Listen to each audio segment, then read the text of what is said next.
kandi nitushasha abo kwisha kukorana n'imikono. Abatuura umukugambana TV West nibagira ngo ebyemshoboro yabo bire bitari kutambura abwo rutindo kuba rubi. Bazira refu y'amakoko kazi mu kibuza hasi. Kandi turi kunsasa munonga. Ati namare myaka 15 njo mu butegetsi. Emyaka 15 twahisamo abantu bashatu bari kugwa mu byagamizi.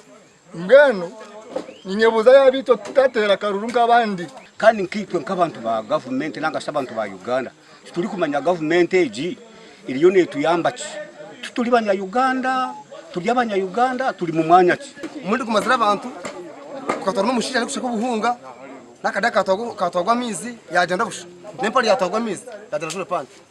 Abandi Abatuura nibongera bagira ngo abana babo babe batakiza hishomero otireho n'abarwire ubutazamararo habwe nshonga y'orutindo. Abana bishomero ati gahisa abana bugagerezo gari kwenda kutwara nyoka ari mikagamba mizaga gabire ganyurukizeho konkana abona abanyambabazi banshabura ndi kurwa mu katare Bikurungu.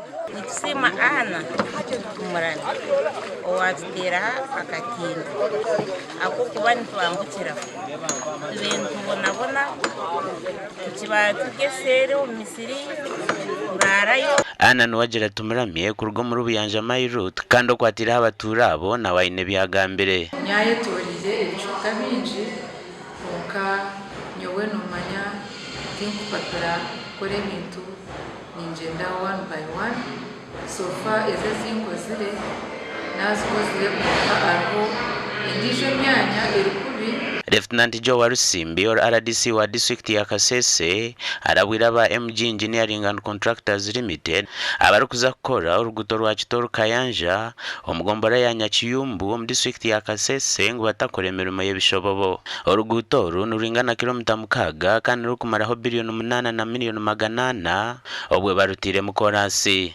The quality of the work, even it will be, you can see it even yourself that it is 8.4 billion.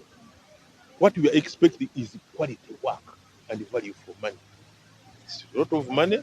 RDC Warusimbi nayo ngeragira ngo nibateka kureba ngo ebyo kwerinda umwanya ogu byahamibwa.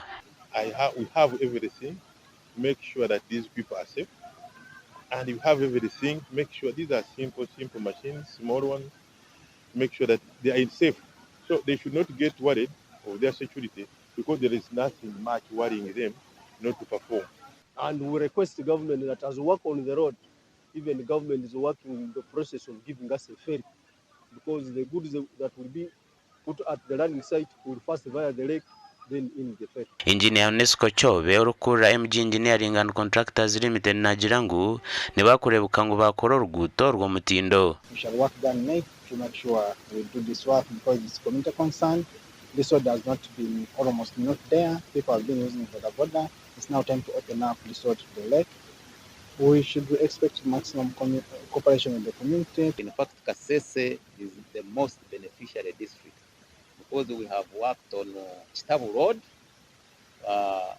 which is around 10.7 kilometers, and there is another project in Heima, which is, I think, 6.5 kilometers.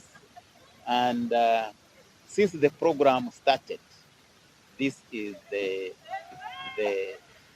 fifth project. Gasha kwa Dan basubiye na Gilbert Muhanguzi.